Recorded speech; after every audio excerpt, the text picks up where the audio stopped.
दिनेश सहगल गुरुजी कहते हैं, मित्रों, अगर हम सब यह मानते हैं कि परमात्मा ने हम सबको बनाया है, तो हमें यह भी मानना चाहिए कि हमारी सारी परेशानियों को दूर करने के लिए भी परमात्मा ने कोई उपाय बनाया होगा।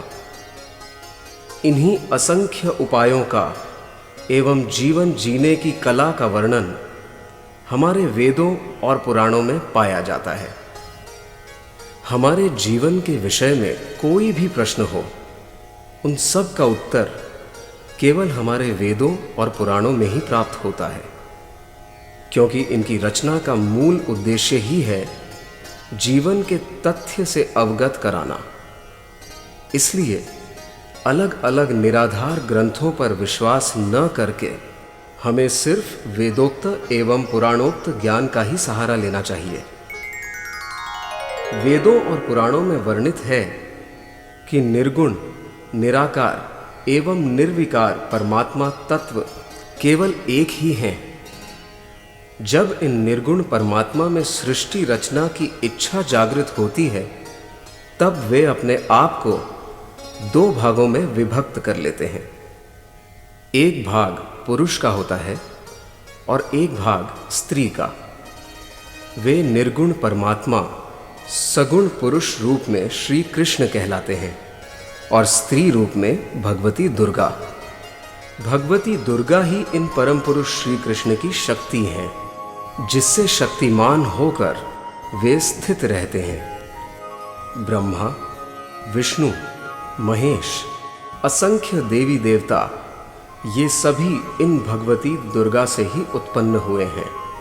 अतः जो इन भगवती दुर्गा की आराधना में लीन होते हैं, उन्हें सभी अनिष्टकारक देवी देवता, ग्रह आदि भी कष्ट की जगह वरदान देते हैं। जब भगवती दुर्गा उन भक्तों पर प्रसन्न होती हैं, तब वे तीनों लोकों का राज्य उन भक्तों को सौंप देती हैं। भगवती दुर्गा तो इतनी दयामयी एवं शक्तिशाली हैं कि केवल एक बार भी भक्ति पूर्वक उनका नाम लेने से वे प्रसन्न होकर अपने भक्त को ब्रह्मा जी का पद प्रदान कर देती हैं।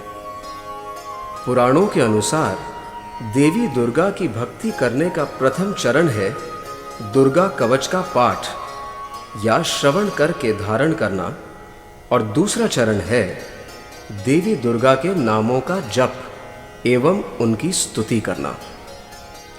जब हम दुर्गा कवच का धारण करते हैं, तब इस दुनिया के सारे अनिष्टकारक देवी देवता, ग्रह, भूत पिशाच आदि हमें देखते ही भाग जाते हैं।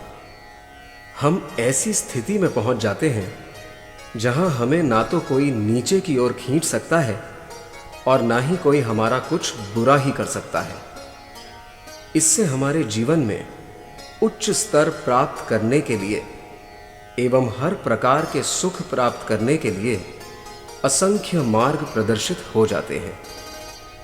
इसी मार्ग पर चलते हुए सफलता प्राप्त करने के लिए हमें भक्ति के दूसरे चरण का सहारा लेना पड़ता है, जो है भगवती दुर्गा के नामों का जप एवं उनकी स्तुति करना। ऐसे ही लाभदायक भगवती दुर्गा के कवच, उनके नामों एवं उनकी स्तुतियों का संग्रह हम अपनी इस एल्बम में प्रस्तुत कर रहे हैं। दुर्गा सप्तशती भगवती दुर्गा की महिमा का गुणगान करने वाले ग्रंथों में से सबसे महत्वपूर्ण है। मार्कंडेय पुराण में वर्णित 700 श्लोकों के उत्तम संग्रह को दुर्गा सप्तशती कहा जाता है। 13 अध्यायों में विभक्त ये श्लोक भगवती दुर्गा के उत्तम चरित्रों का वर्णन करते हैं। ये 13 अध्याय 3 चरित्रों में विभक्त हैं। प्रथम चरित्र, जिनकी प्रमुख आराध्य देवता हैं महाकाली। मध्यम चरित्र, जिनकी प्रमुख आराध्य देवता हैं महालक्ष्मी।